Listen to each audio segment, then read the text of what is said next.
And welcome to the stream.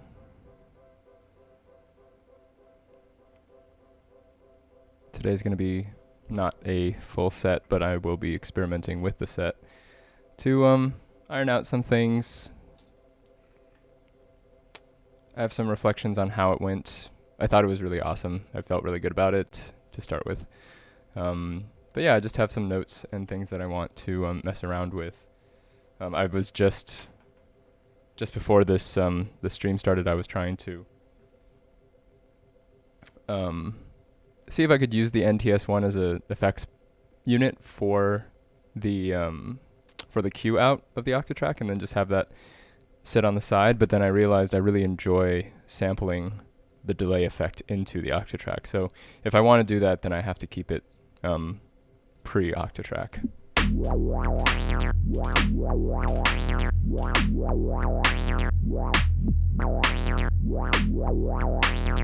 Another thing that I did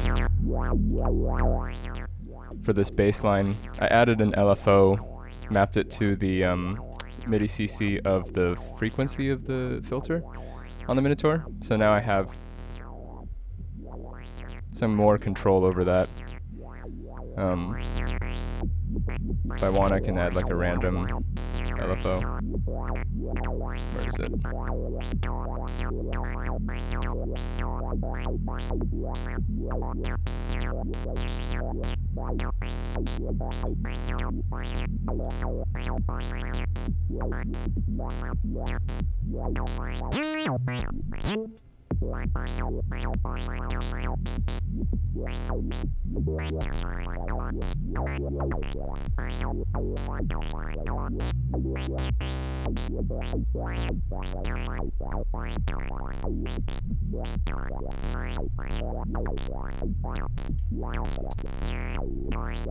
But as with a lot of LFO things, I'm trying to make sure that I can actually still tell what's going on. Today isn't really going to be about that as much, so let's just keep things simple there.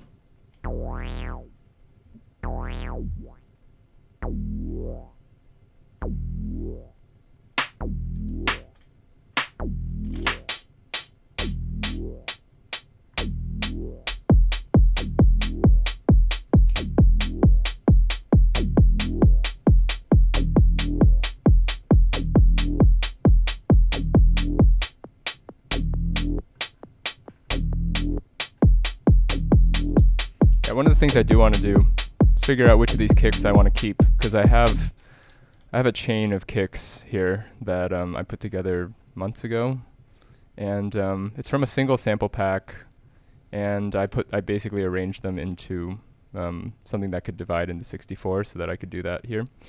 And a lot of them I don't end up using, so we're just going to go through here and figure out which ones that is.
Serve a purpose at some point, I think.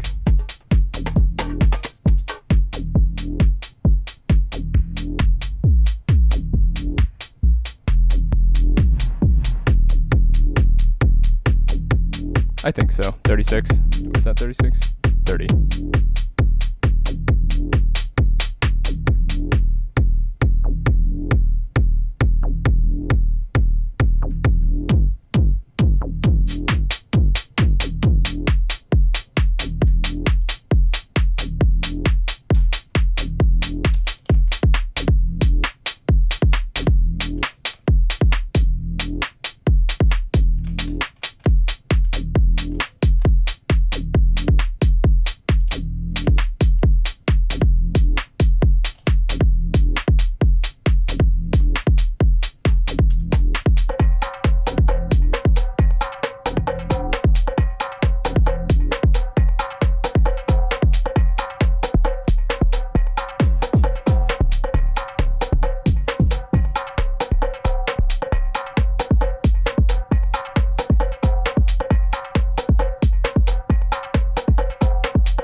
I could honestly use this for like a hip hop thing, so I'll keep that, even though it's a bit weirder.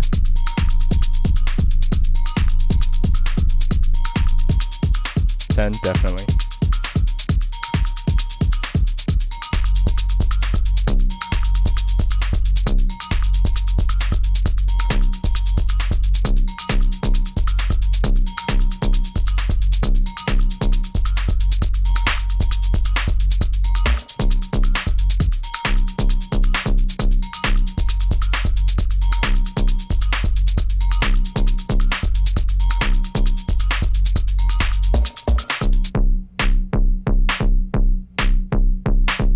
It's too bad because you can really find a good context for most things. Yeah, thanks, Rustic. Had a really good time with it. Glad you were there to check it out.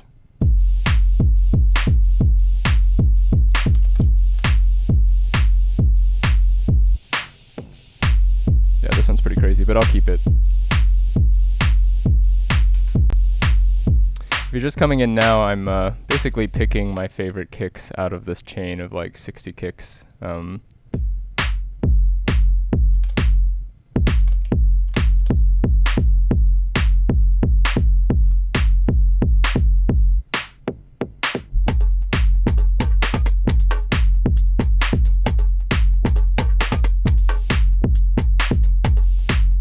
wow. That's really cool.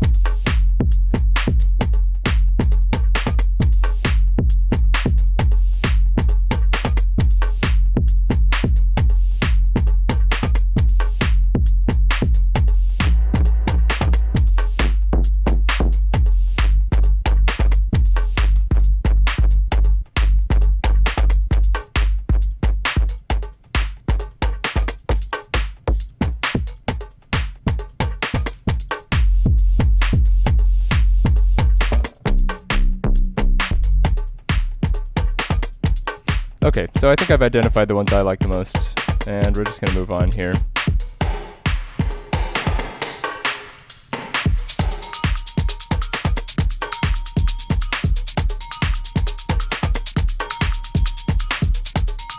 The other thing I wanted to do was try to figure out if I can identify some of my favorite of these files, just to make sure that when I load up a new loop, it's always something that I like. And obviously, you know, that's super highly contextual, so it's not like I can really get it exactly, because you never know what the context is. But I'm still curious to see if there's any that like stand out to me as stuff that I just never want to hear.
Yeah, so I'm going to go through these one by one.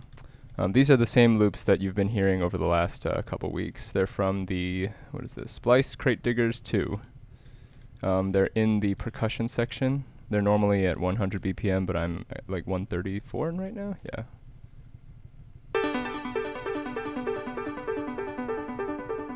And at the moment, I'm just going to go through them, and if I don't like any, I will copy them over to a section of my audio pool so that I can list them out, take a photo of it, and then delete them when I connect it to my computer.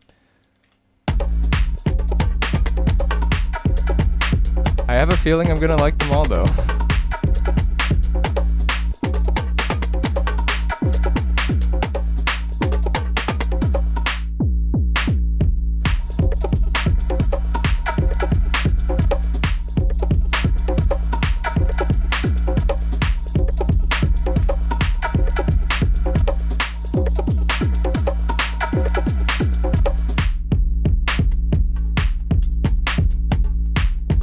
You know, one thing that I was also thinking about was doing something where I basically mute everything that's playing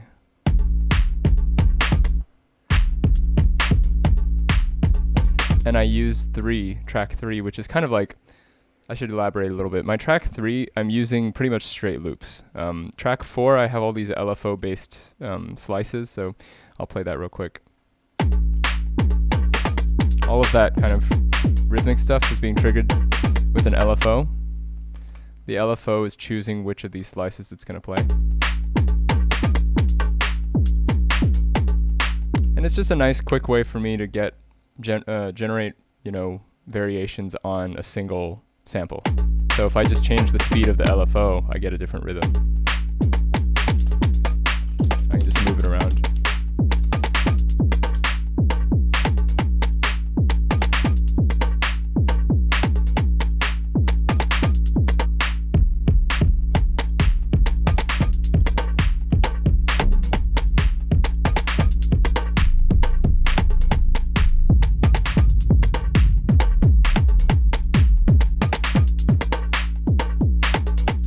Track 3, however, is pretty much just a 2-bar loop, and I'm trying to not manipulate it at all because I kind of want to keep it as just like an option for any loops that I just like that sound good that I want to layer on top.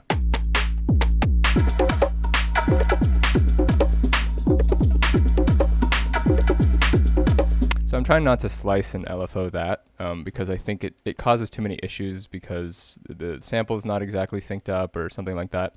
So I'd prefer to just kind of have it just be what it is as an audio file.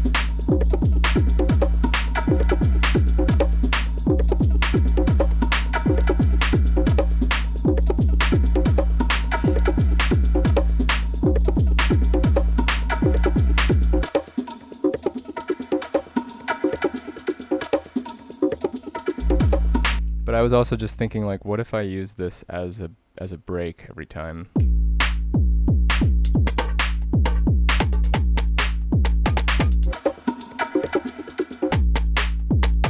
I think it would just, there wouldn't be enough.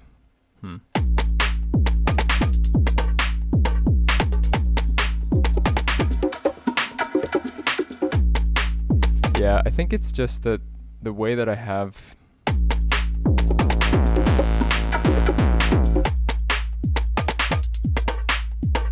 maybe something like that. Sorry, I'm also just experimenting with scenes a little bit because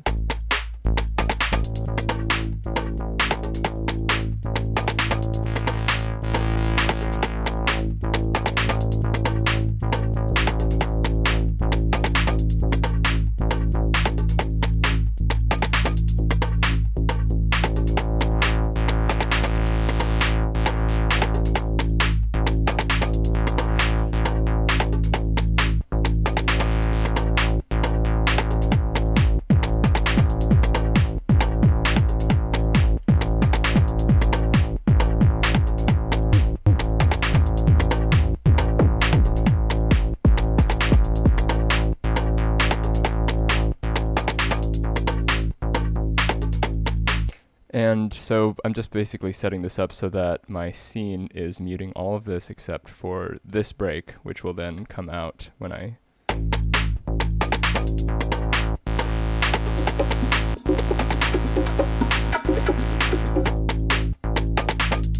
That's kind of cool. Kind of into that.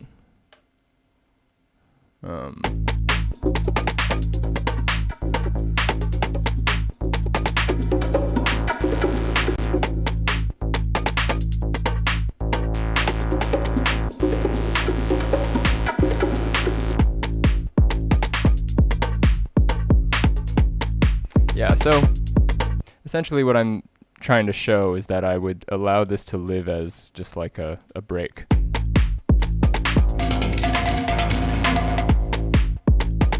It would have to be less spacey.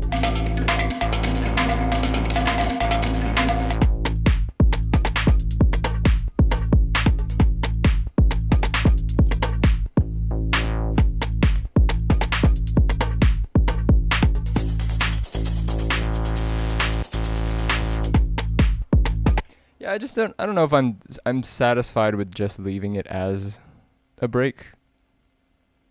I think what it needs to be is just by itself. Cuz I can just manually create the break by doing that. So, I think I'll do that.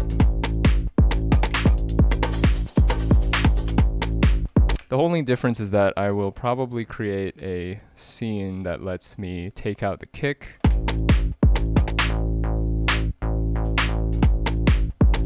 And also takes out, you know, the other elements that wouldn't be a break. So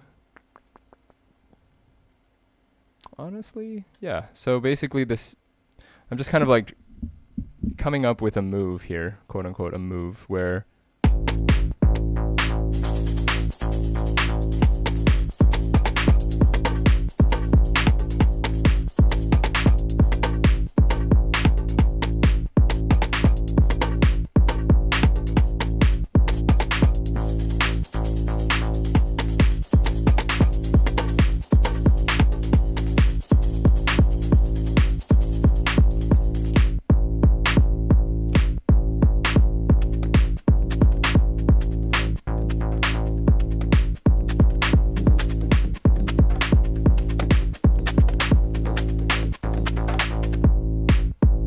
and if I do want it to be kind of like going away afterwards, I can just turn it down with this knob. So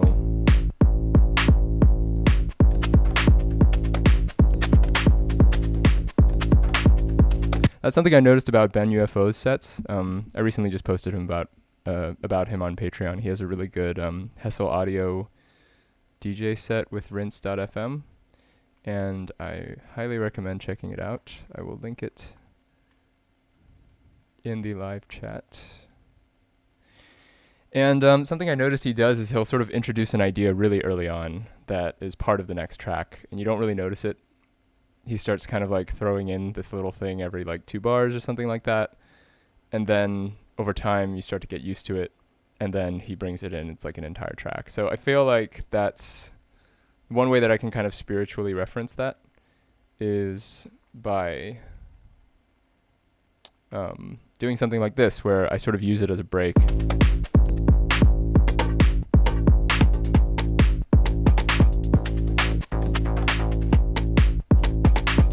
Yeah, so when it's in the breaks, I do that a few times.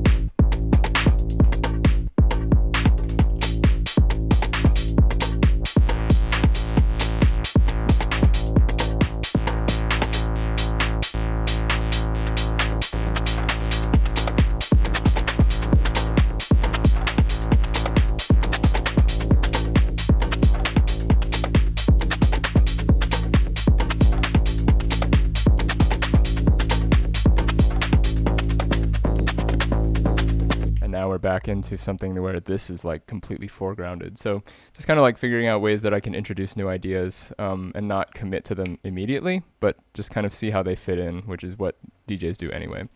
So I'm pretty into that hi-hat thing. Okay, so this one I think I might take out.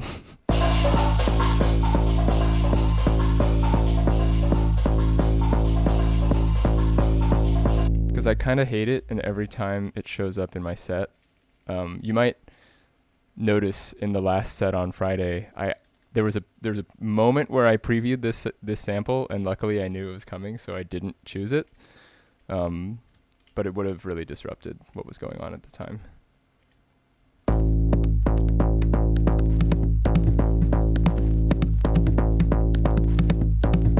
This one's also a little underwhelming. Like, it's not the most interesting thing.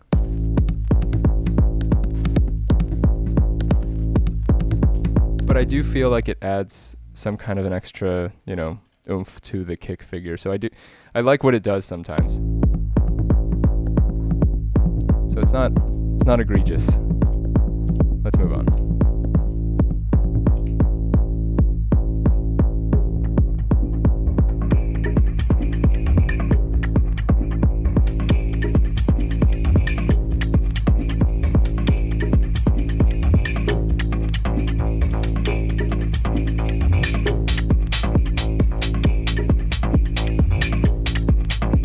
Sure.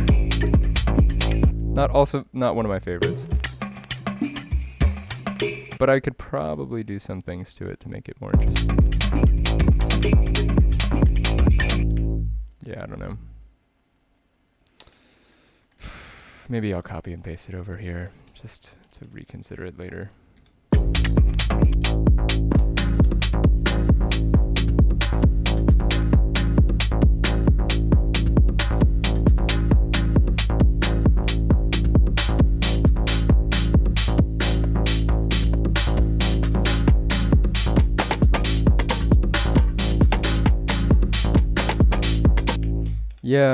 Yeah, sure, I'll keep it. Next one.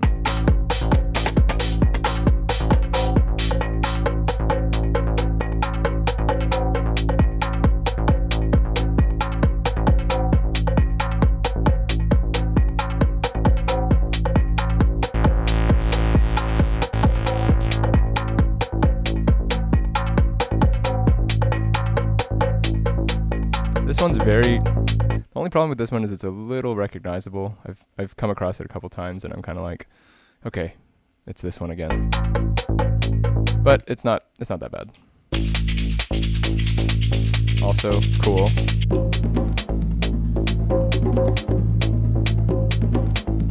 I'm fine with it.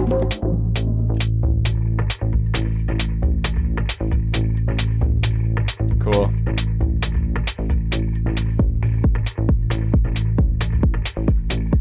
Probably like one of my favorites so far. Hey Nick, the controller with all the knobs, glad you asked, is called the Fader Fox PC4. Lets you map up to, 12 pages, maybe 16 pages of MIDI CC for any device as long as you have USB or MIDI available.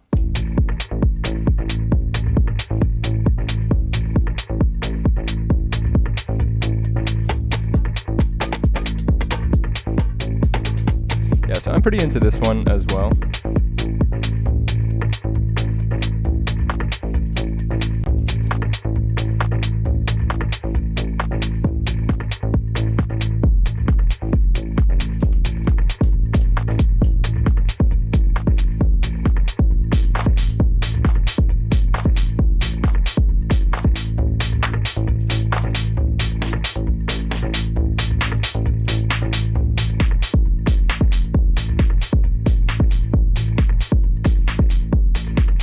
Cool, so that one works.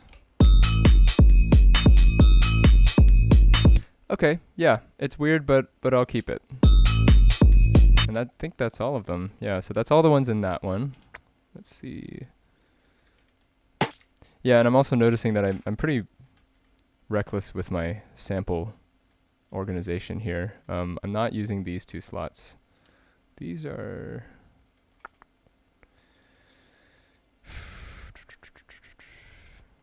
There's a few sections that I'm not even using. I think I might just clear all of this out.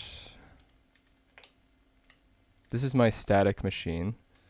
I think what I'm going to do is replace this with a flex machine, because most of what I do for track 4 is related to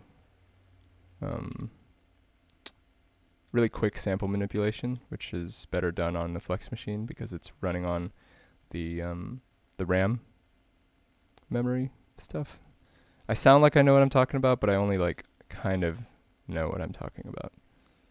But I'm going to go over here to my... Basically what I'm trying to do is track 4, because it's this sort of LFO based movement stuff. I'm trying to find different folders that have loops that work well with that format. So, wow, this is crazy. I'm using a static machine for this one too. So we'll clear that. What was this called? I think Cymatics Organic Percussion, right.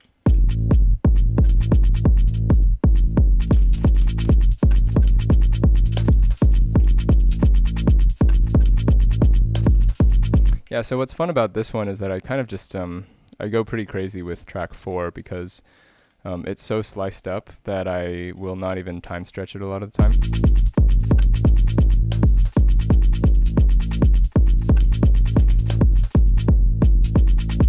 And honestly, I think I'm just going to keep it that way because if any weird rhythms come out, I want them to come out on track 4. Hey, Ghostly Fox. Good to see you. Thanks for checking out the stream again.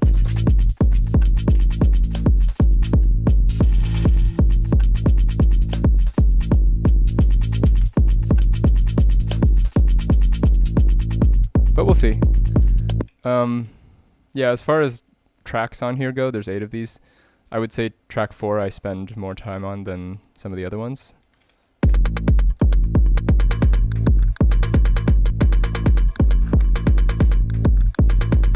Yeah, one of the things I also have to do, which you might have noticed I was doing during my last set, is I really quickly slice the sample into 32 slices as I load them in.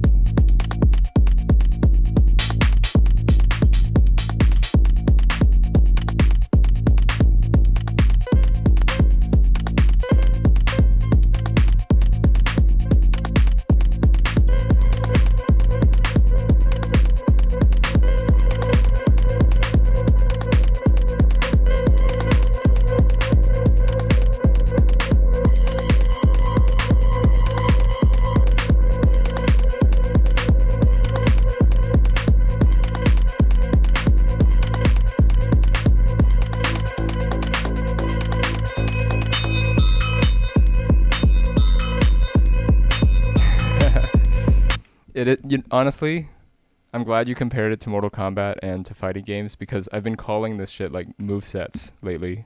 Because that's kind of how it feels. It's like, what are the things that I need to learn how to do and train into muscle memory so that I'm like hitting the right combos at the right times? You know, it's like, how am I going to build a drop? How am I going to record a sample?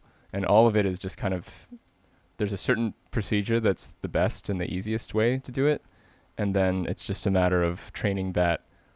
So it's a matter of practicing it so much that you end up knowing what to do and then you just immediately do it instead of trying to remember exactly what the sort of the commands are.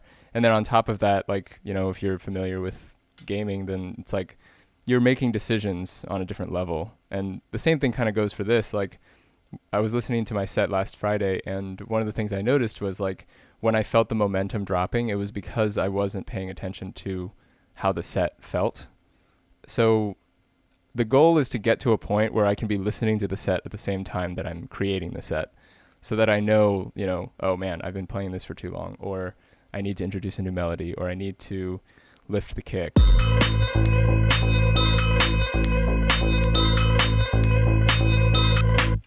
Also, I need to remind myself to remove this one. I think I already did, but let's put this here just in case.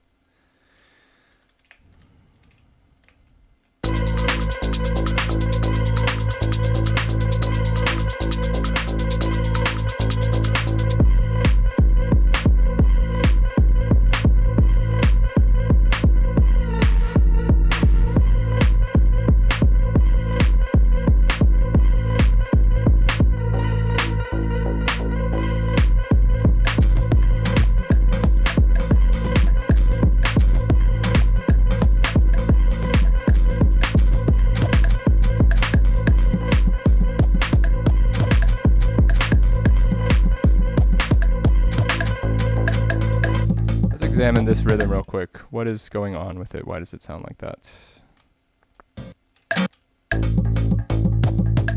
Would it sound better if I did time stretch it?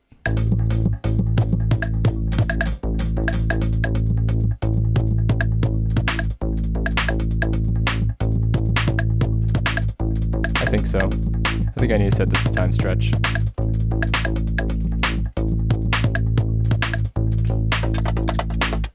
Oh yeah, this one's great.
Yeah, sometimes I am not sure if this is, you know,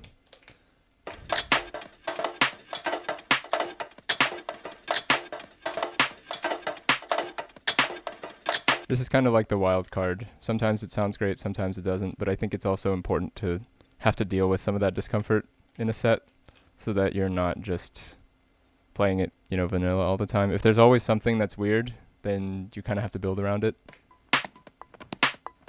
Like this sounds great. Just kind of like forces you to listen a little differently. There's some triplets in there at the end.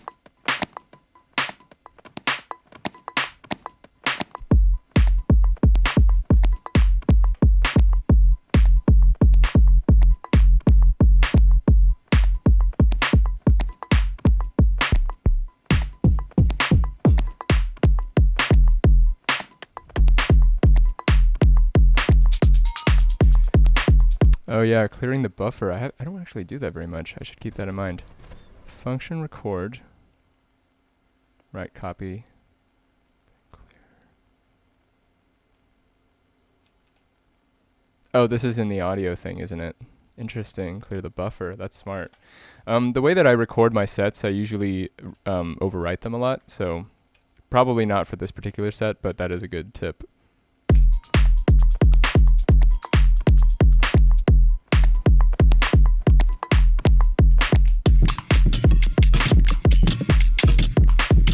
So that sound you're hearing is because it hasn't been sliced yet.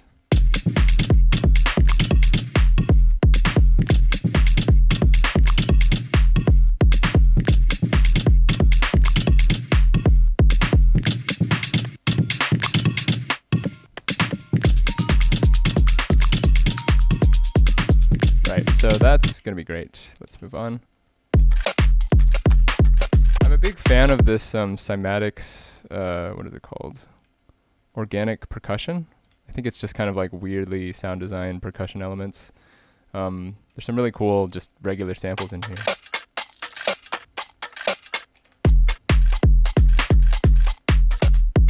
And then plus LFO, you just kind of get limitless options.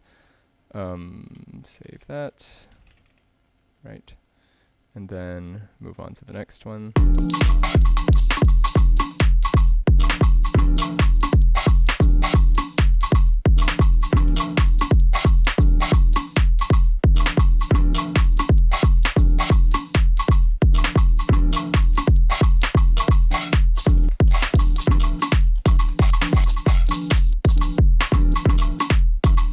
I don't know if I like that one. Let's put that one away. And we're also going to clear these other samples. I don't think I'm using them.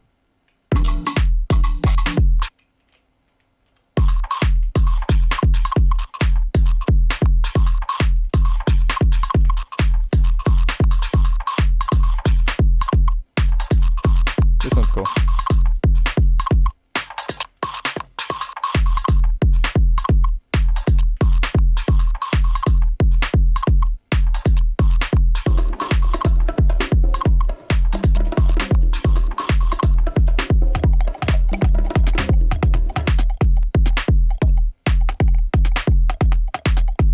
Yeah, the sound of this is cool enough.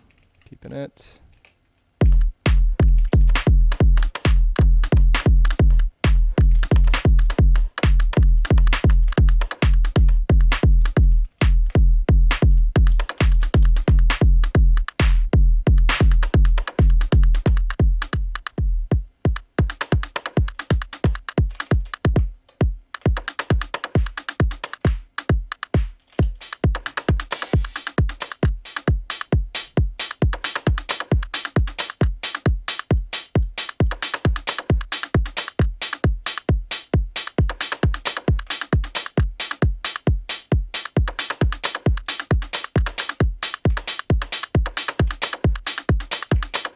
Yeah, I like that.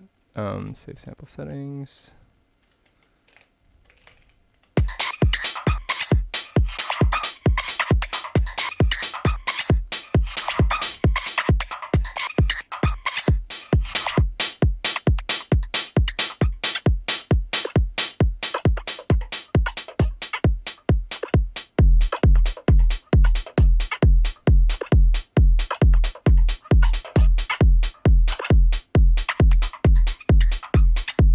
This one is pretty out there.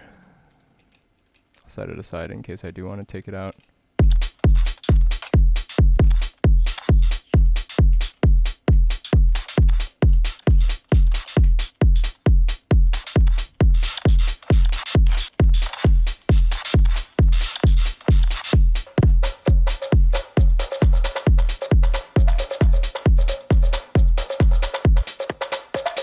Yeah, this one's great.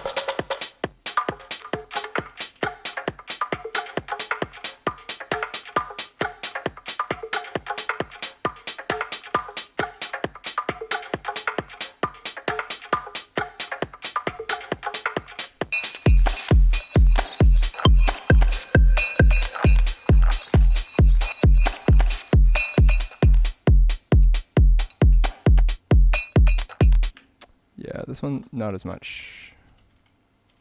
This one, copy and paste.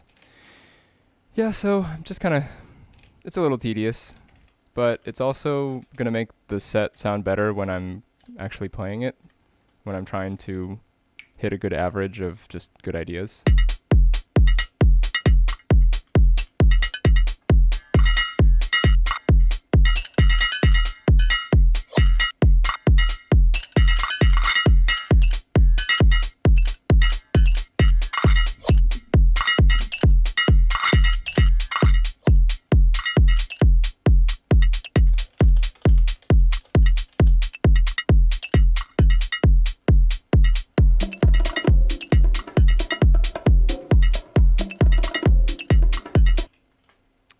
Too thrilled with that one either.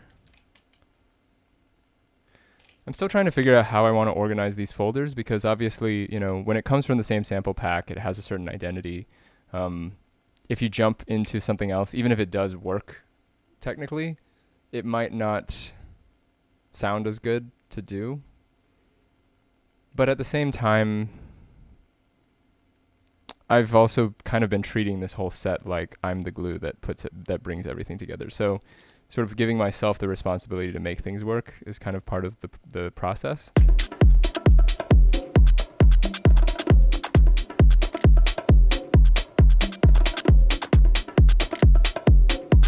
How does this sound? The thing is, some of these sound awesome just by themselves. Like, if I was to take this out and clear it.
Yeah. Ugh.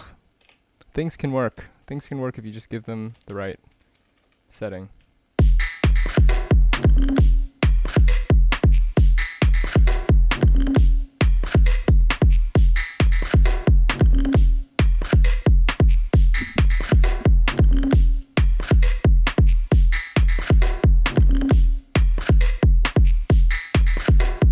Yeah, something else I wanted to try. I'm just kind of doing a few different things at the same time, but one of the things I want to do is just give myself a scene where everything gets muted except the kick. Oops, shit. Oh, sorry, everything gets muted except the clap. Because I felt myself wanting that a few times during the set. Right?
was I?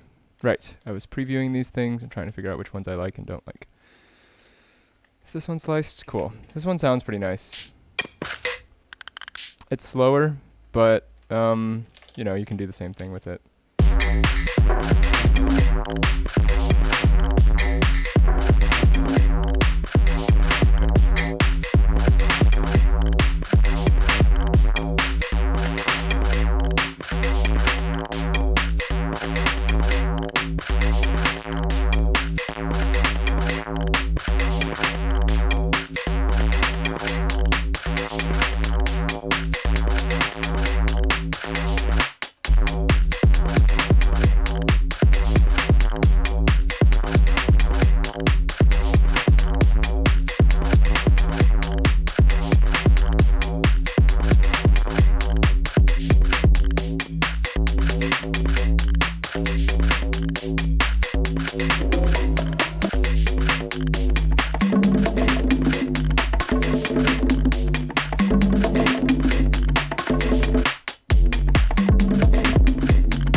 Yeah, I'm pretty into that too. That kind of dubby.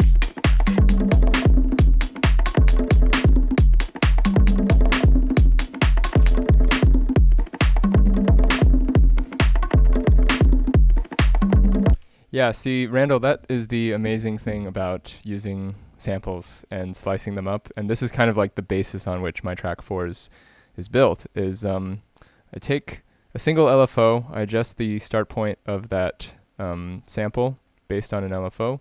That LFO resets at the end of its sequence. So I get the same pattern every single time. Sorry, you can't hear it right now.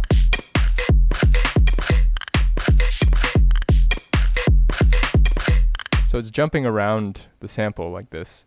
And once I change samples, it'll jump around a different sample in the same way, as long as I have it sliced up.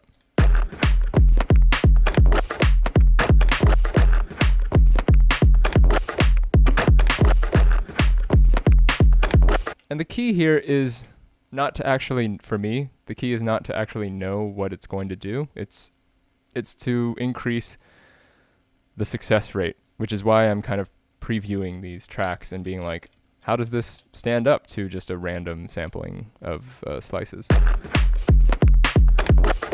And, you know, this depends heavily on the kinds of beats that I like to play. This kind of, I don't know what to call this kind of beat, but this beat is something that I really enjoy doing. I do the 4 on the floor type thing.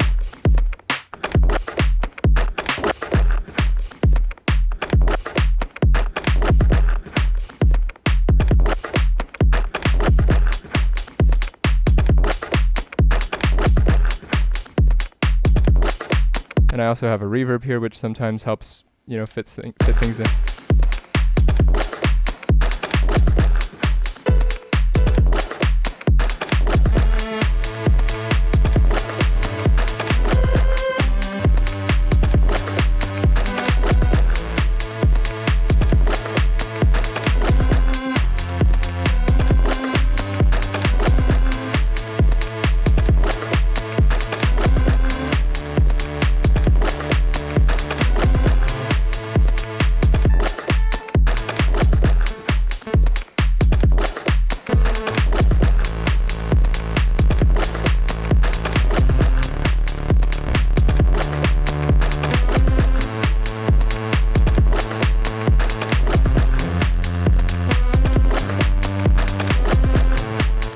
Makes me think of like Mastercraft or something. Some of that electro stuff. Anyway. But they probably wouldn't do that much reverb. It's very dry.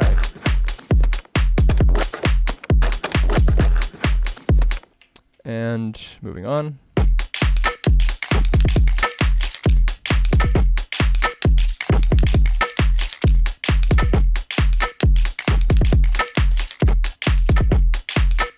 And doesn't have to work exactly, you know, because I can also just move my speed here.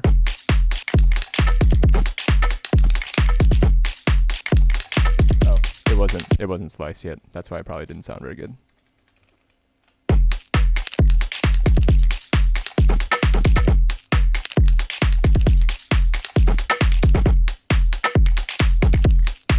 And what's cool about this too is because I have my release mapped to these knobs, track 4 release right here. So I can basically be focusing on just the, you know, first part of each slice. You know, I can either do that or I can have it play throughout the length of the track. So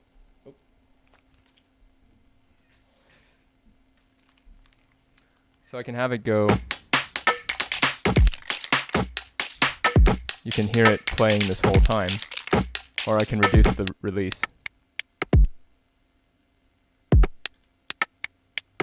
Which, you know, becomes more interesting if you add a little bit of reverb.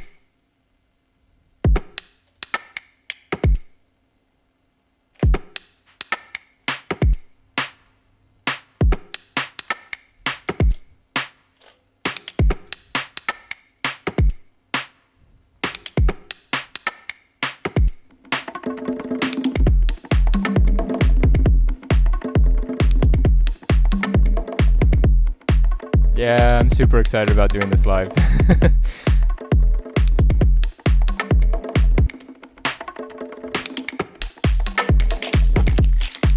And so then you can hear all the stuff that was hidden behind the length of that sample.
Hello, K1. Welcome. Welcome back.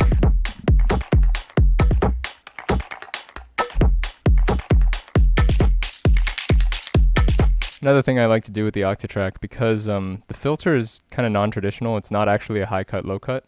It chooses the width of what you're playing, and then you use the bass to adjust the center point of that width. So if I sweep this bass knob, you'll kind of hear it.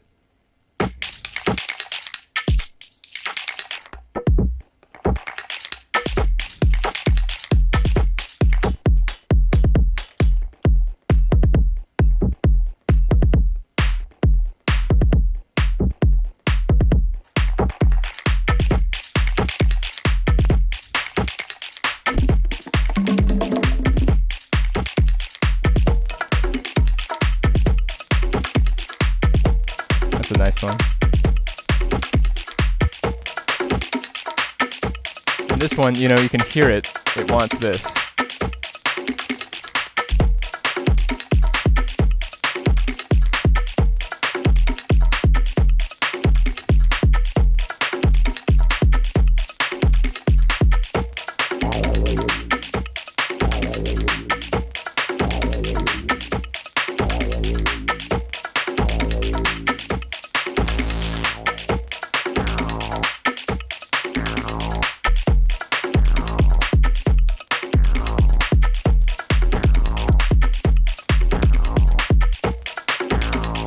I'm pretty into this particular pattern today.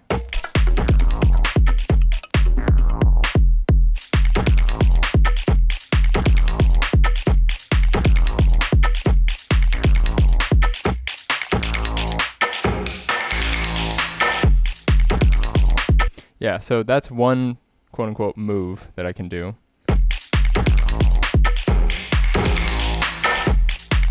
That's like add reverb, drop the kick. You know, if I want to, I can also bring up the bass.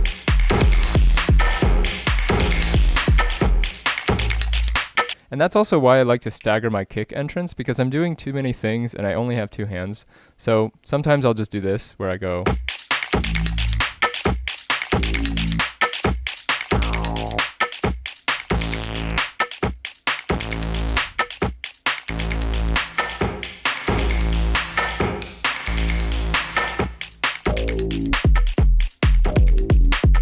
And just kind of push it just one bar to the right. I was watching Randomer do his DJ sets, and he loves doing that. And it just kind of adds a really cool feel to the entrance.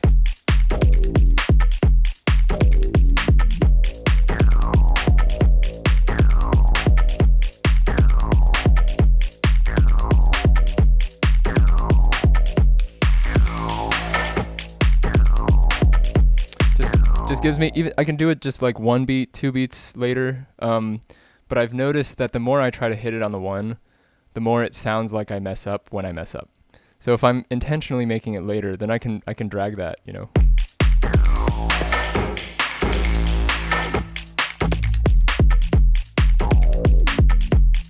You can get away with a lot more when it's not supposed to happen that way. Moving on. Next.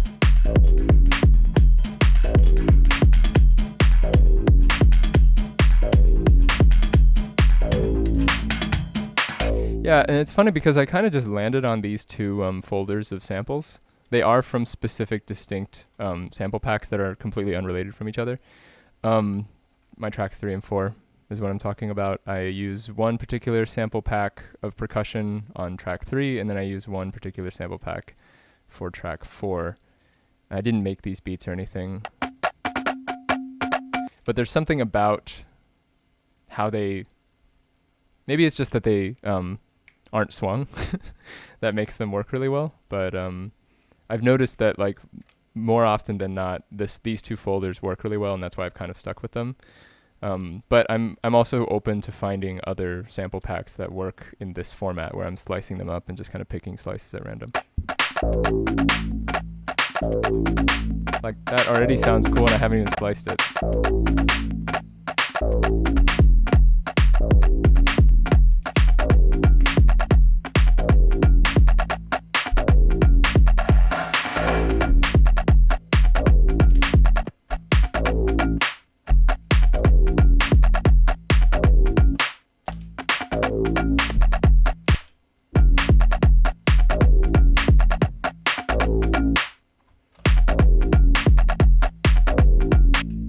Just practicing my other one, my other scene where I basically just remove everything except the clap.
I could do that forever.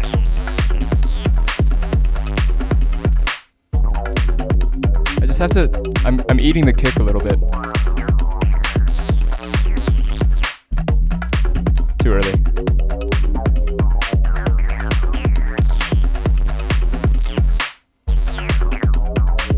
to anticipate that kick.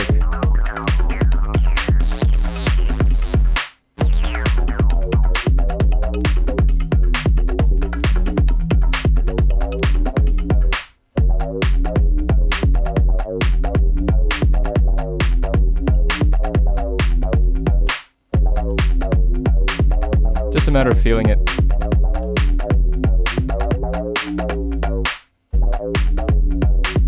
And I keep missing it a little bit, but practice makes perfect, right? So let's keep moving.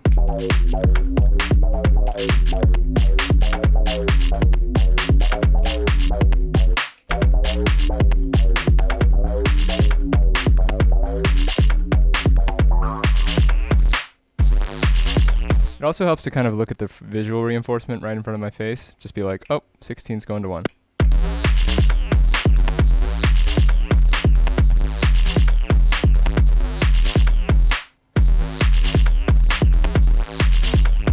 It's like Guitar Hero.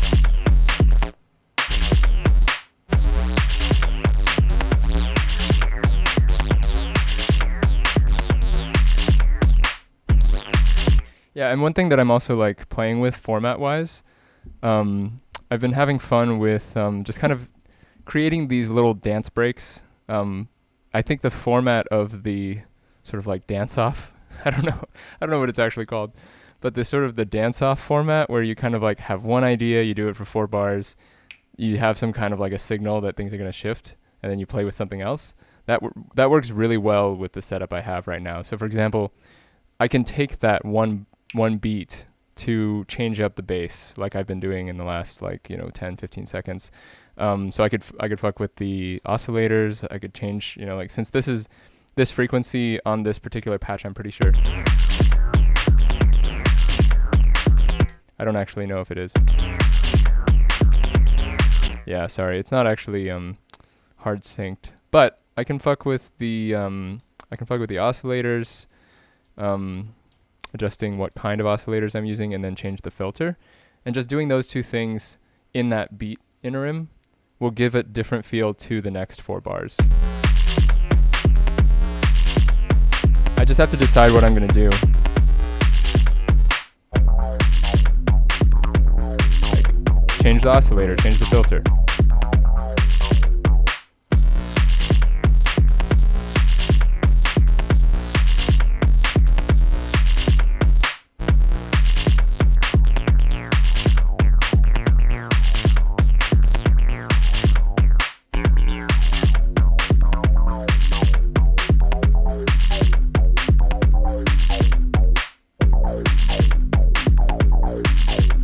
Maybe next time I change these 2 around.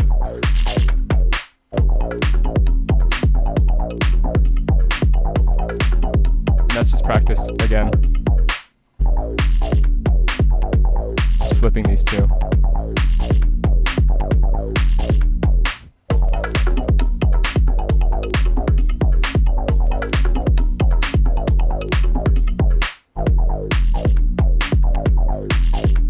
I can even change the LFO here.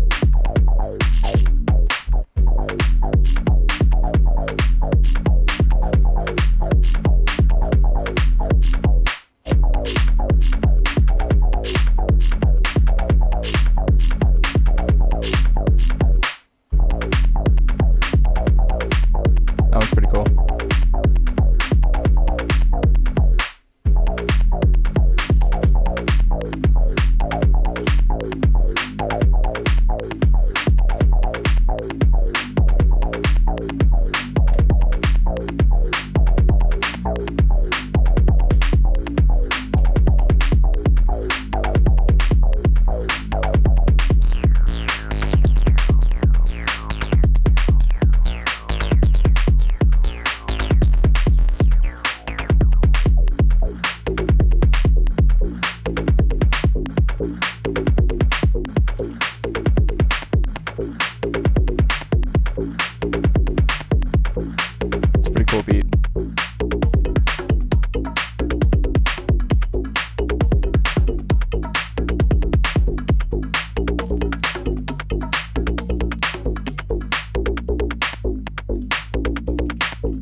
I'm actually, to be honest, even though it's kind of harmless, I'm kind of not a fan of that sound. I think I might take that one out.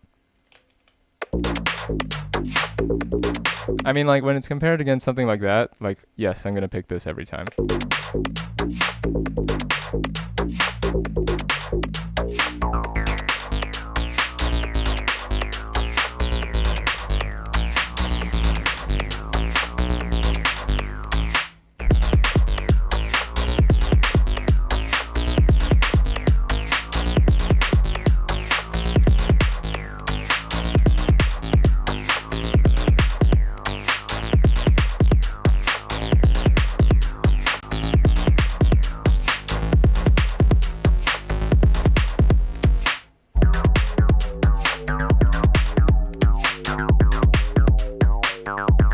We haven't even gotten to the part where I reduced this by half speed.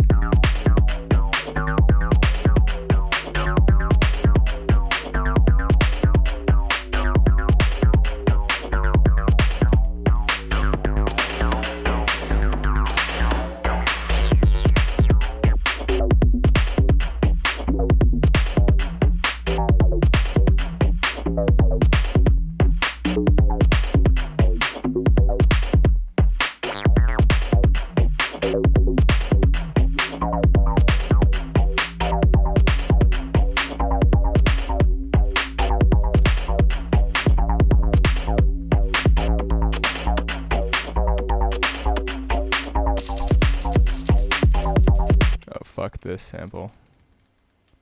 Goodbye.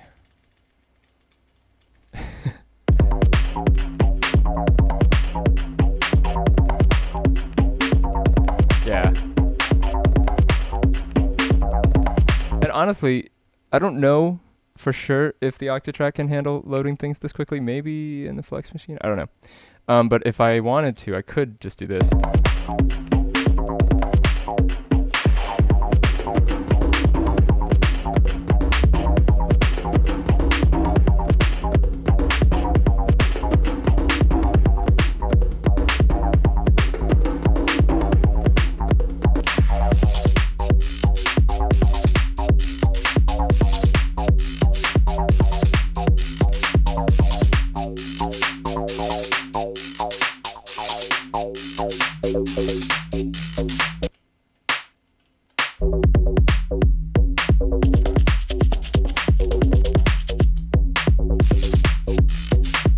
Not as much of a fan of that one.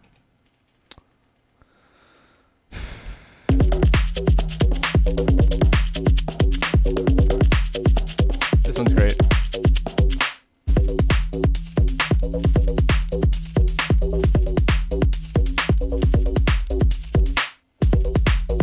Another trick that I like to do is adjust the rate of this. I don't think I have enough time to do this, but honestly, it's just a matter of figuring out when you do have time. So if I want to switch this to 32, so I want to go from here to here.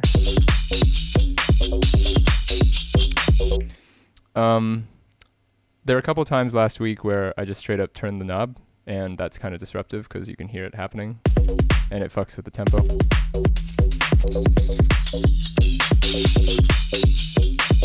But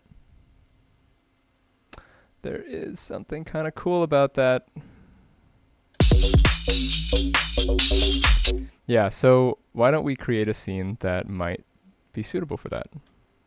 And it's not going to actually adjust the rate. I'm going to do that myself. But what if I was to take out the kick? Take out other samples, I guess.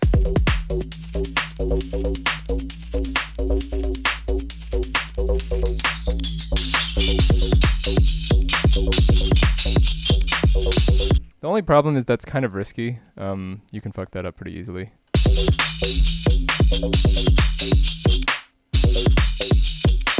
So, usually what I like to do is I take the first trig that I have right here, and as I'm playing through it, I have 2 bars once this is triggered. I have 2 bars to turn this and get it to 32.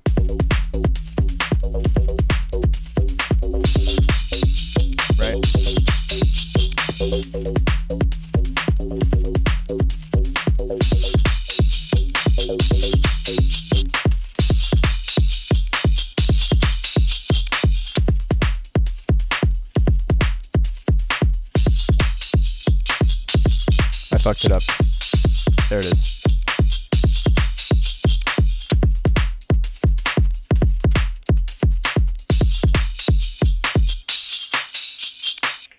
So, combine those two tricks with our clap trick.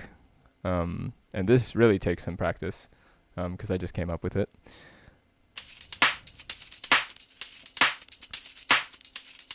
It really doesn't sound like it's catching up well enough.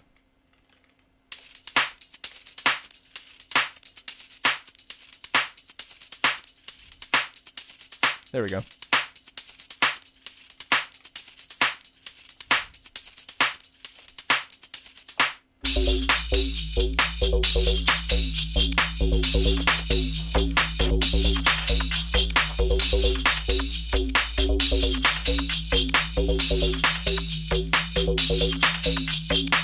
And so now,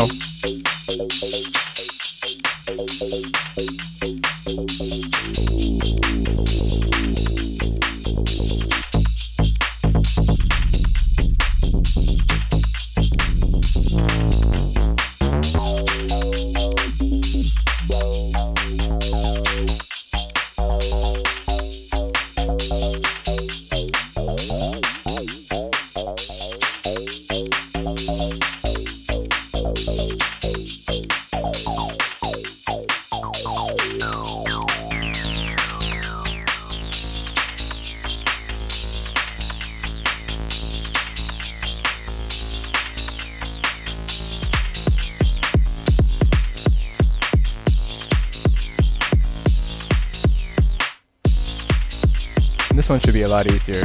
Oh, sorry. 1, 2, 3, 4, 2, 2, 3, 4, 3, 4. Right? Now 32.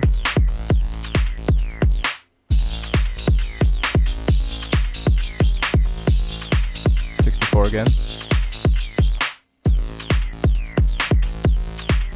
Remember to keep it on the one for the... Wow, that was lucky.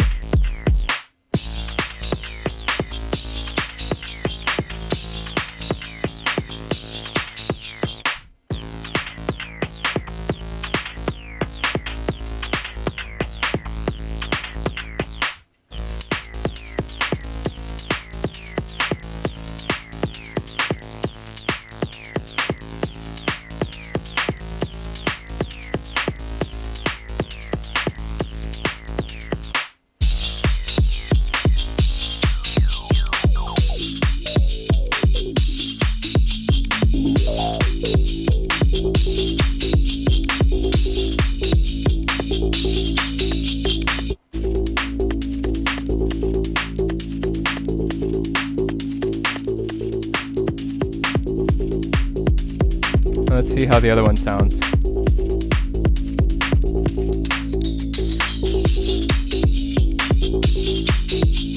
That honestly wasn't so bad. I think it's just a matter of getting used to it.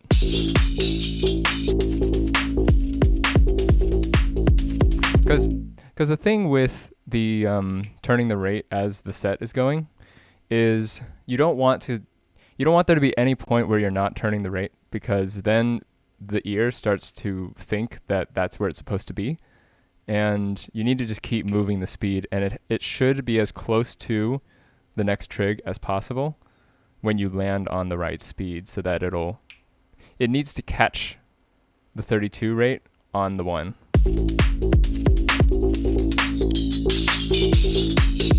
Otherwise, if you fuck it up, then the next 2 bars are going to be wrong.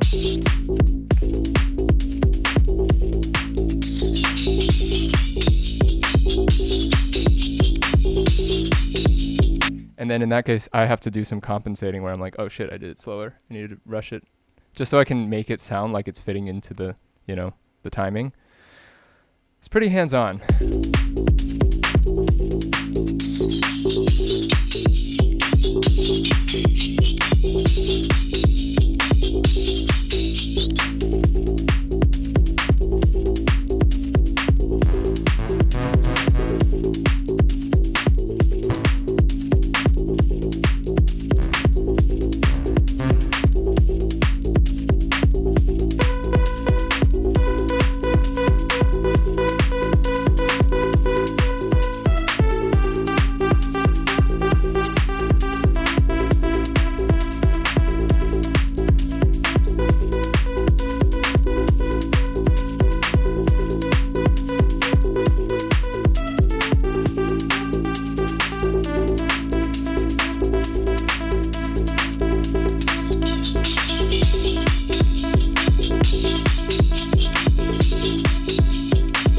kind of like that.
Meanwhile, on the OP1, I have this goal written down that I want. Actually, it's not written here. But I'm trying to find the best ways to make fun little notes and without getting too caught up in what they should be. I think if I just do...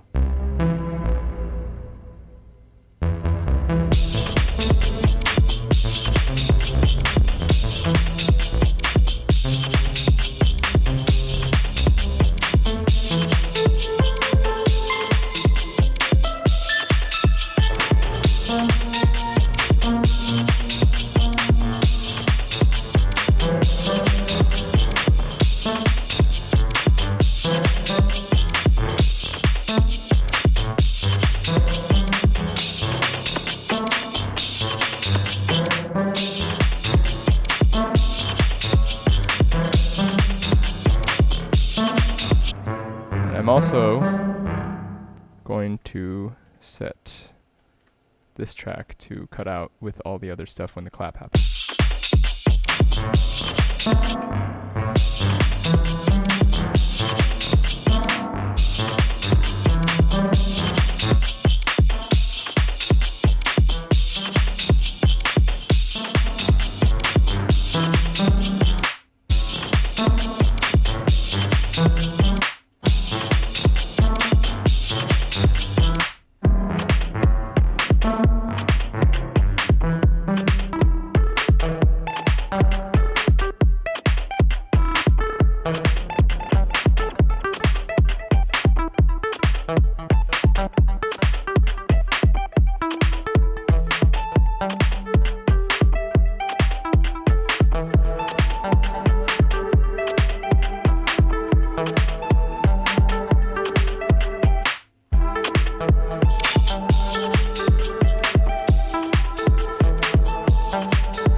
So that's the end of this folder.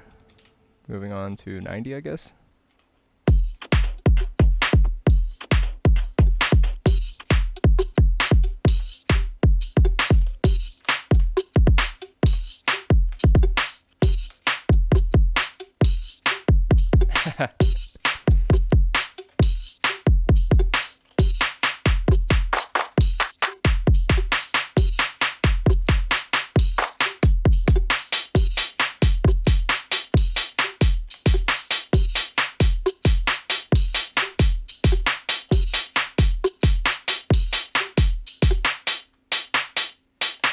Only problem with doing the clap thing is if I have anything else going on besides the clap, it's very anticlimactic. So just have to keep that in mind.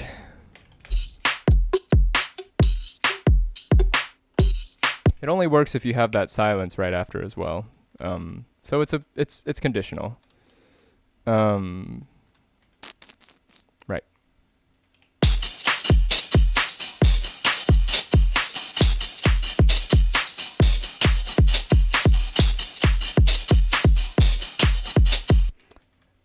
you know, we're starting to get into the territory where the tempo itself is working against us because it's so much slower than.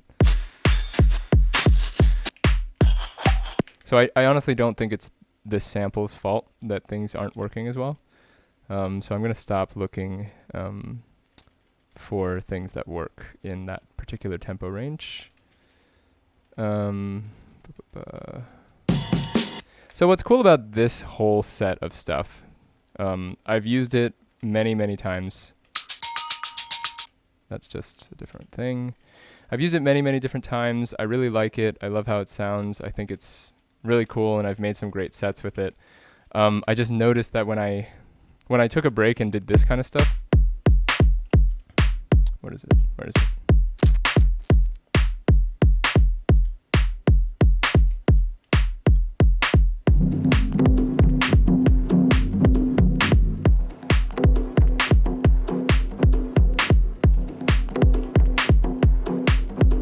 I just noticed that it was severely changing the kinds of sets I was making, and that's why I kind of stopped using it. But I'm not against it. Why isn't it playing? LFO, hold.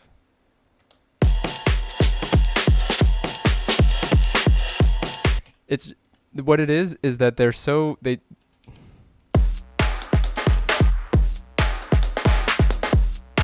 they kind of dominate the entire set because they have such big sounds and like such big character that I think it makes it difficult to work around what's going on in track 3. There's just so much if I use these breakbeats that it's hard for me to find, like, you know, a thing that'll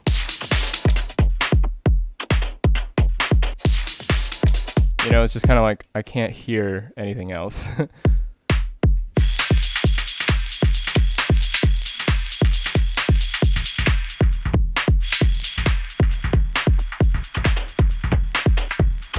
Okay, it's not bad.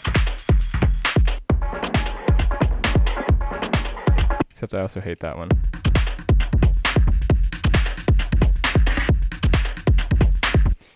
Yeah, it's just a little bit busy. There's a lot of like low-end stuff too, and they all kind of have a similar character, so it doesn't quite inspire as much creativity in this particular set. Now, if I wanted to make a set that was just built around using breakbeats all the time, and there's a good chance I will, I'll probably just put it in the same project and move it into a different bank, but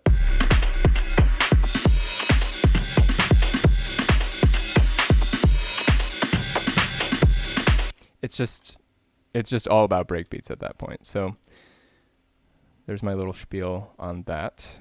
I'm going to play a little bit more with some of these alternative loops. So my the percussion loops that I've been playing with here are coming from, once again, Crate Diggers 2 on, you can find that on Splice. I didn't get paid by them or anything like that. I just like these percussion loops.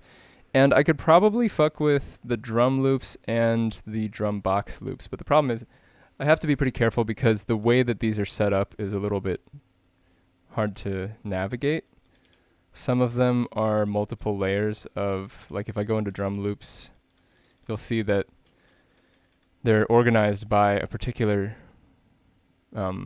loop and then like different versions of it with stems. So that doesn't really work for me as much. I want everything to be different. I want every loop to be slightly different from each other. So like a folder like this where each one is separate might be more helpful. The only problem is that these are, because they're actually like drum loops and not percussion loops, they tend to have like the full spectrum, kind of like the breakbeat stuff where it's like you're getting kick, snare, hi-hat, everything.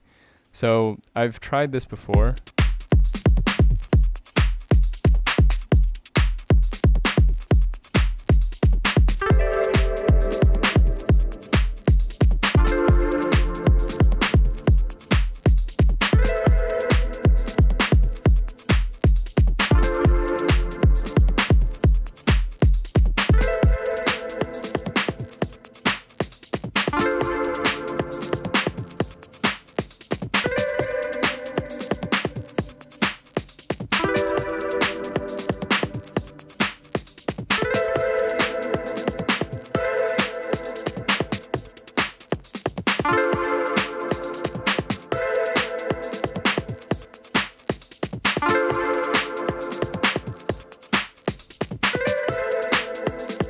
cool.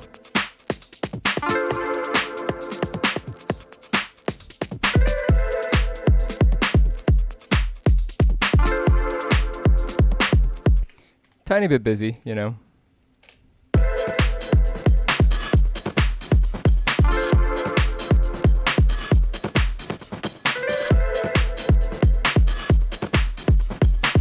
But I'm into it.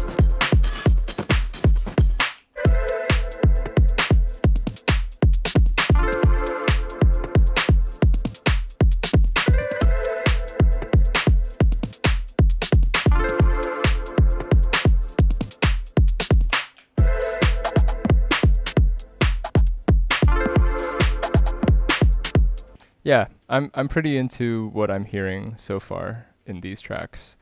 I'm just gonna delete this cymatics thing because I moved that over.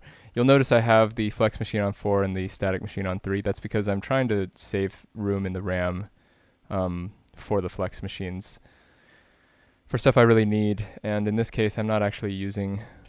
I mean, I'm being pretty efficient at this point right now. I'm actually going to.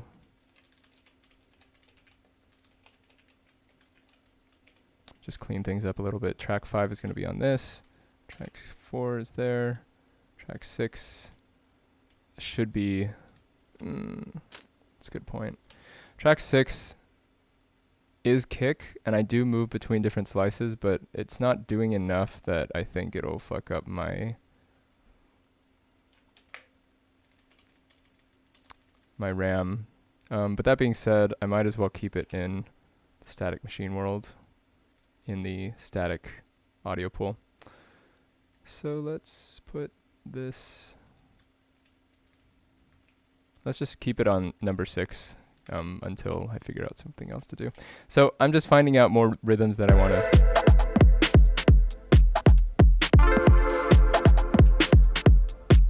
Yeah, and this is kind of getting into like a lo-fi house territory, which I'm always down for.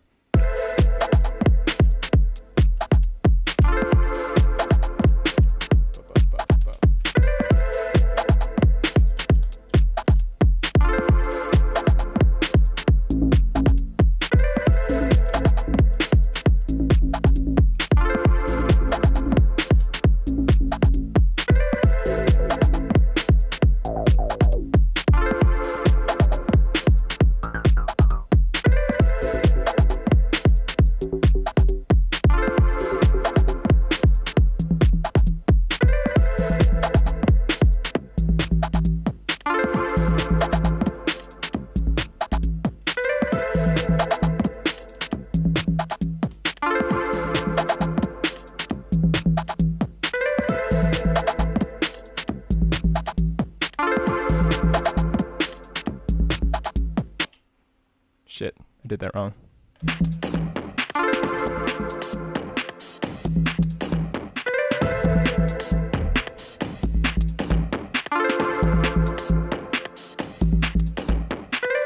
Oh yeah, and then this is apparently not working. Oh, because it's not set to slices. Hold on.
Pretty into these drum loops actually.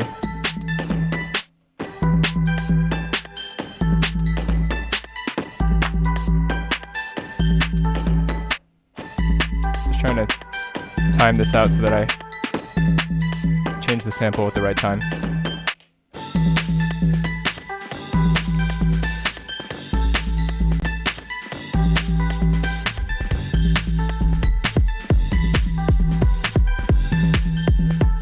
I don't like things that crash on the one every time. I mean, that's... Oh, it's so slow, Jesus. I think it's because it... Oh, wow.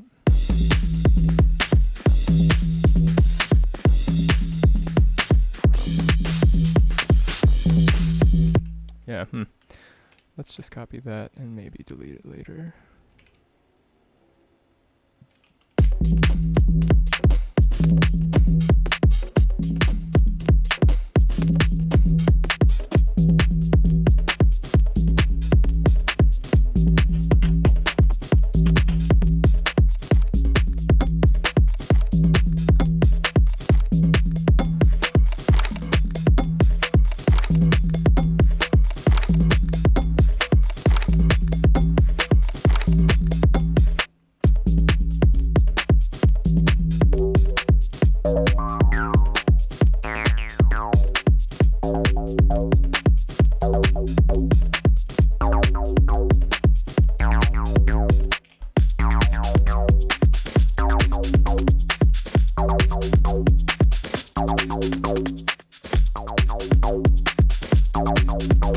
Also good.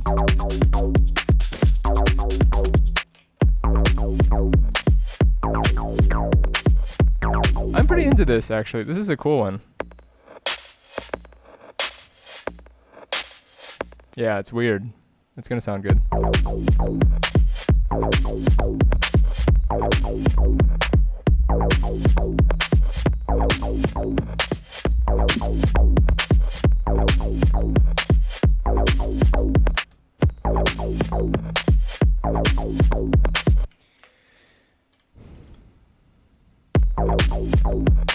Yeah, so basically, just to recap what I'm doing here right now, I'm just kind of like, if the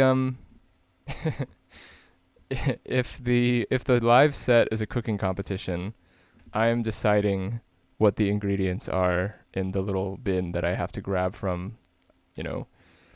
And I'm not looking to, I don't want to fall on something and then be like, oh shit, that sounds terrible. So I'm kind of just trying to increase my odds by having the same collection of ideas that cycle through, and it's obviously going to create a different set every time because they'll come at different times. They'll interlock with the melodies that I happen to be making at that particular moment.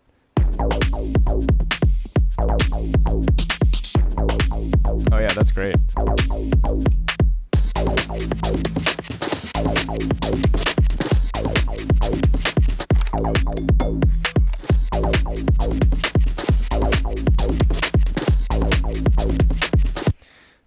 A little too sloppy, but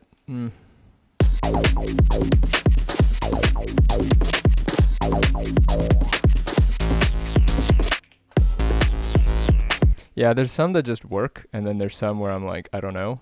And I think the I don't know ones need to just go so that I can focus on... all of this is so that I can reduce the bandwidth of being like, oh no, I have to fix a problem. Because that's already inevitable. It's just a matter of, what do I actually want to spend my time on? Is it making a rhythm work? Or is it, you know, switching to a different thing, focusing on the way that the set is flowing, that sort of thing.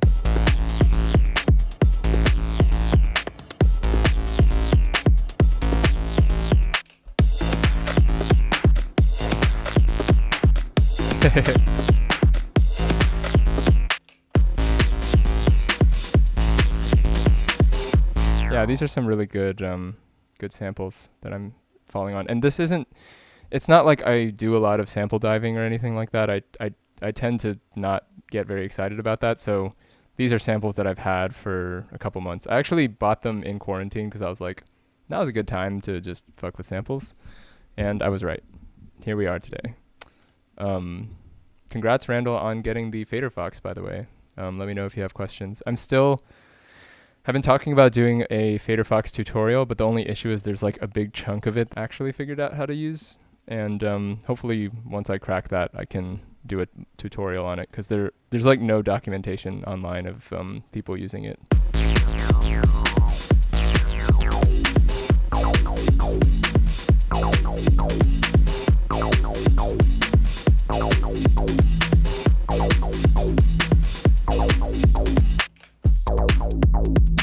Oh yeah.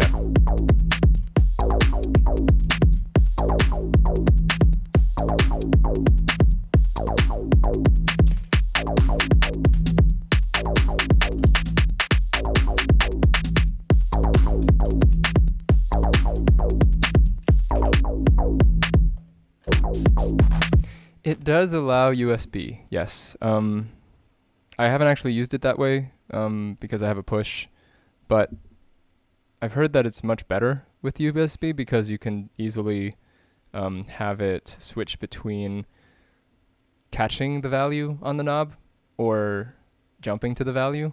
I still, that's the part that I still haven't gotten to work on here, because I would love if I could do that, but at the moment I have it set to jump. And yeah, I also don't like the MIDI hosts very much. So yeah, it does take 5-pin, but you do need one of these things.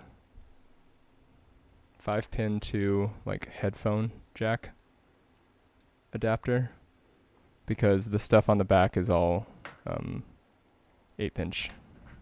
So right now all I have is, it is USB powered. That is something that you need to do no matter whether you're going to use the 5-pin for the MIDI control. You still need to power it with USB, but anything that, like right now I'm using like a charging block I usually use for my iPhone, so that works as well.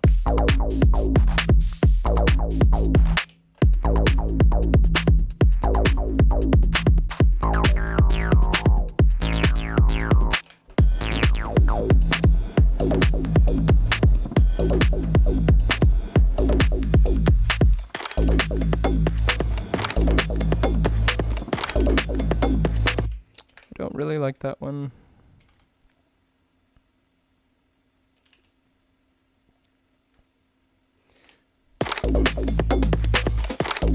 Instant.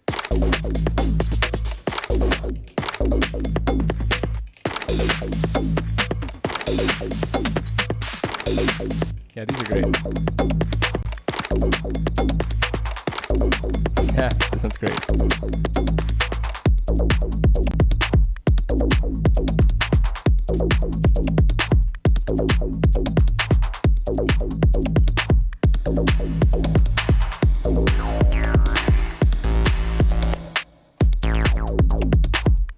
This is where I could start doing some skill moves between my scenes. So building this to 9. I could even, if I had both hands on the Octatrack, which, like, if I had free hands, I could do this.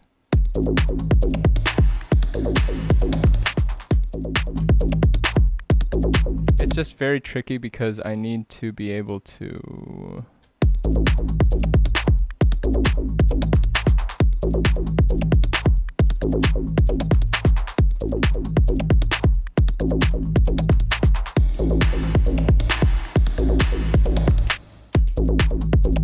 Yeah, I have to, basically what I'm doing is I'm creating that reverb build. And then once I get to that clap part, I switch to the clap. And then I turn off the mute so I can get back. But it's a lot of steps and you have to remember to turn the scene back on, so it's kind of scary. Or you can do...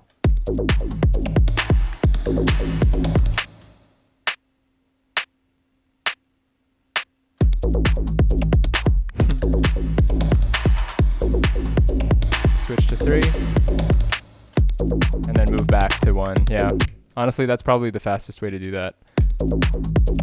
Here's another move.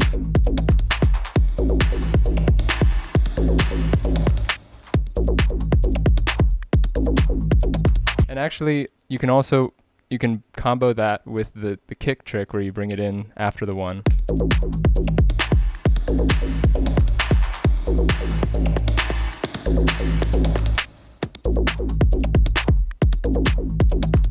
And then that way you can have a little bit more room to bring your kick back in.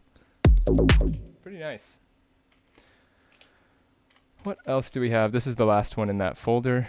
I'm actually feeling pretty good about these drum loops. I think I might end up switching between the percussion loops and the bonus beat loops from now on, because they sound pretty great.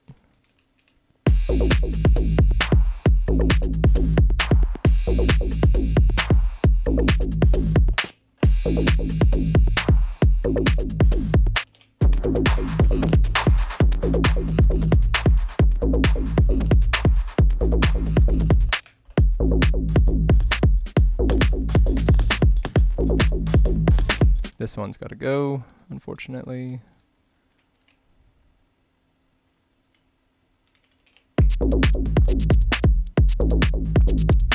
Yeah, I wanted these kind of these dry drums.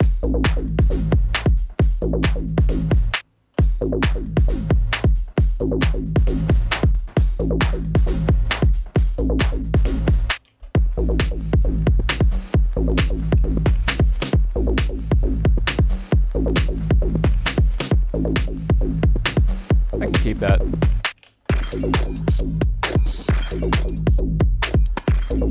Not as big a fan of this one.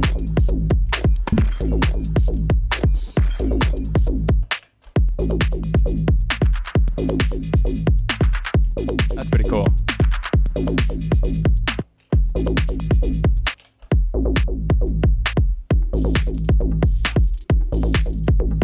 Yeah, this is gonna sound good with some other beats.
I like this one.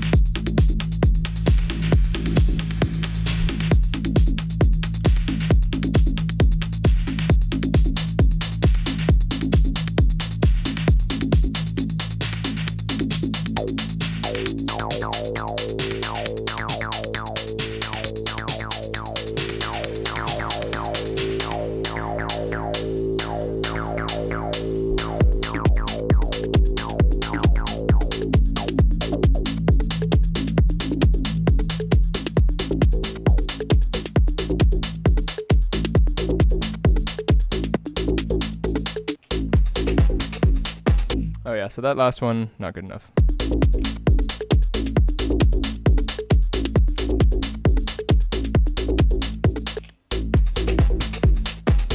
This one's good.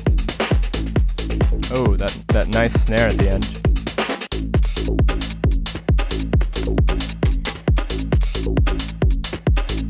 What is...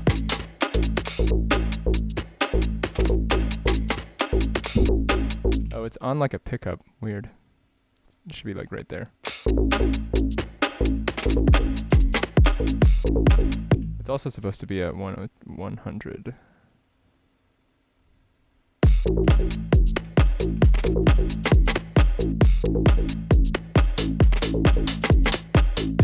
Oh, that, once you actually, fix it, it sounds pretty good. Do Do I want to tighten this up? Yeah, I like that.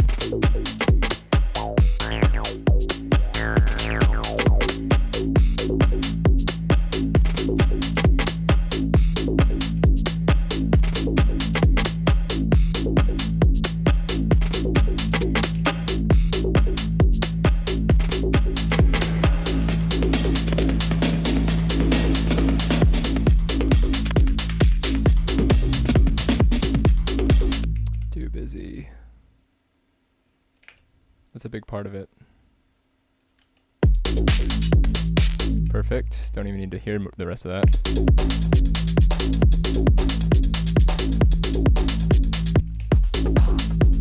Woo! Into that.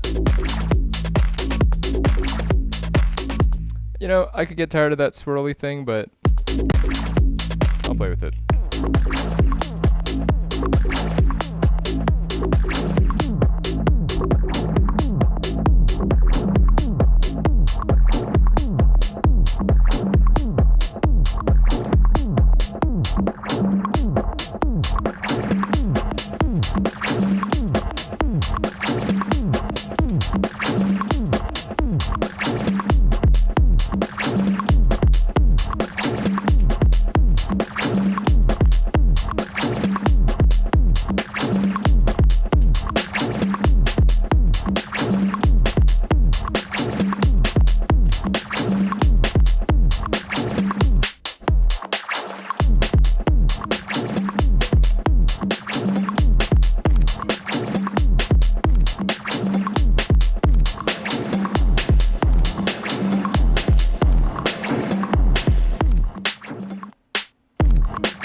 Okay, yeah, into it. Ooh. Cool. Just like kind of hip-hoppy, right? I mean, they are hip-hop beats. I'm pretty sure these are from the Crate Diggers. Yeah, it's all like kind of vinyl-y hip-hop stuff. So.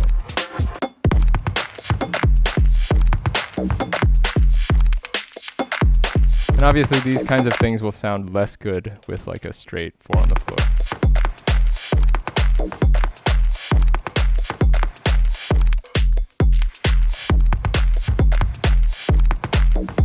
It's serviceable, but it really wants something like it.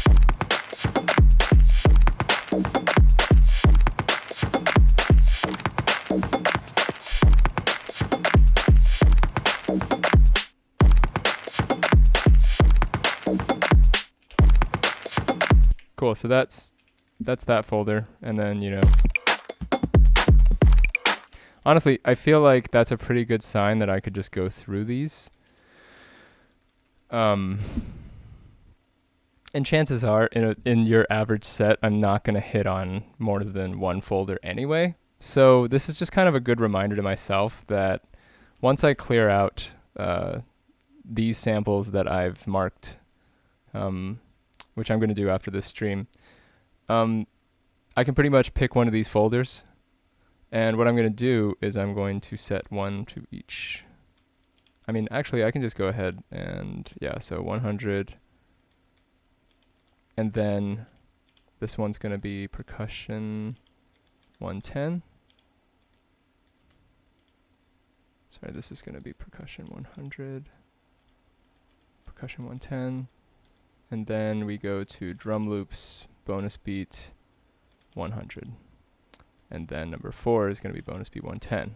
So that means that any one of these I could start on, and it'll give me a whole folder of loops that I can play with that I'm, 90% confident will be things that I like. And then over time I'll have to change that again because I'll get bored, like I always do. And then the next thing to do is to figure out if there's anything in track 4 that I can fuck with. And it's a little bit trickier with that one because I'm using a bunch of slices.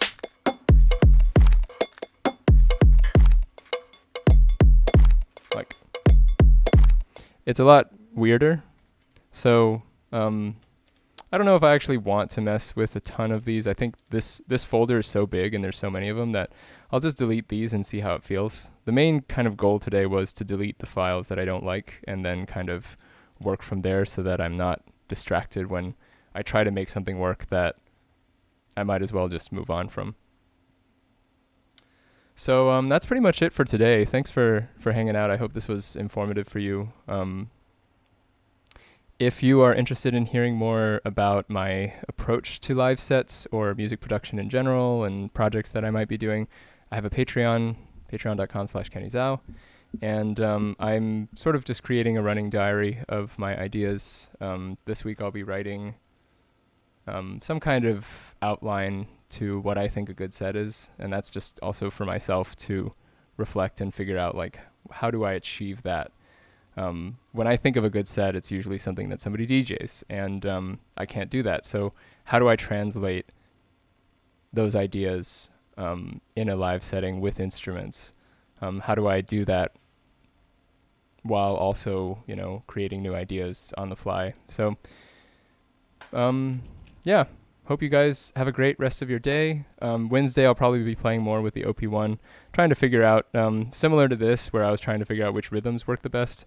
I'll be just kind of exploring the different synths on the OP1, showing how I can use the NTS to build textures out of simple ideas.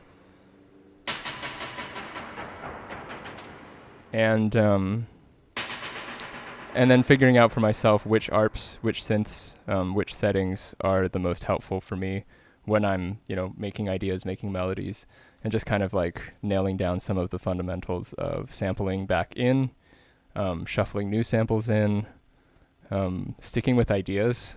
That's one of the bigger ones that I want to touch on this week is like, sometimes I'll get sucked into trying to get an idea right. And what's more important is getting the set to sound right and to feel like it's flowing right. So a lot of the time that's not about getting the best idea down. It's about getting an idea and then developing that, moving that forward. So it's kind of something that I have to break out of because coming from classical music, I'm used to being a bit of a perfectionist, and this whole world of electronic music has been a fun way to encourage some of the more random or like glitchy or sort of mysterious elements of like introducing LFOs and things like that. So I'm going to be doing that with the OP1 on Wednesday, just kind of playing around and seeing what kinds of things translate well into a techno set. So come back and have a good rest of your day.